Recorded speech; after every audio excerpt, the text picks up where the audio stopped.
Daniel, this is very interesting. It is.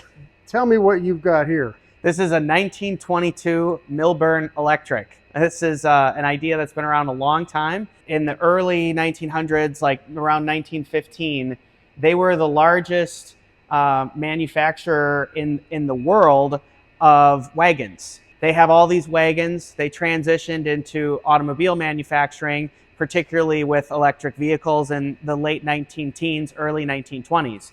And so this is a 1922. It's over 100 years old, and I actually got to drive it a couple weeks ago, and it drives amazing. I was surprised at how smooth it was, how quick it was. It was a little weird for me initially because it operates on two levers.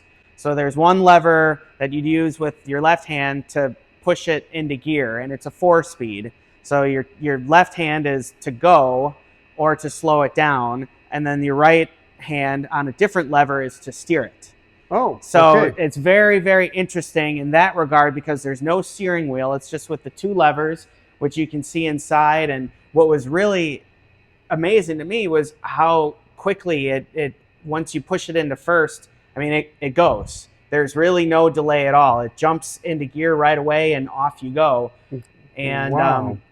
I just think it's a trip to look at because I see Cinderella's carriage when I look at this car. And being fully electric, it runs on many batteries. There are 6 batteries in the front, 8 batteries in the back, and that's how it runs. It would have had a top speed of about 30 miles an hour, okay, and about a 60-mile charge. That's pretty decent, isn't it? For 1922, yeah, it's really, so. really impressive.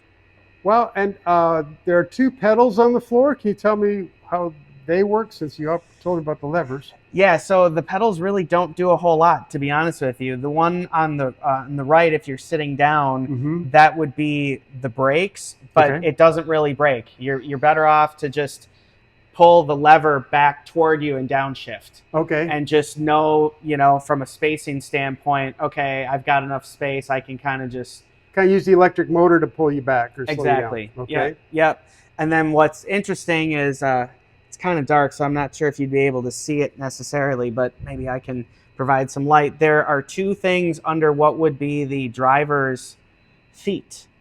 And so you see those 2 things. One is the horn and one is a bell. And the bell is what you would use if you were pulling up to like a service station and you wanted some help. The horn would be the more, hey, get out of the way. You had the polite one and then the one that was a little more assertive. Very good. Yeah, so this is a really, really interesting vehicle, and it amazes people when they visit. A lot of folks come in and they're surprised that we have an electric vehicle from 1922. Yeah, absolutely. This car, like all the cars in the collection, it's tagged, it's insured, it's drivable, it does get out from time to time. We had it out a couple weeks ago when we were doing a news story, and so we actually drove the reporter in the vehicle and showed her how it works.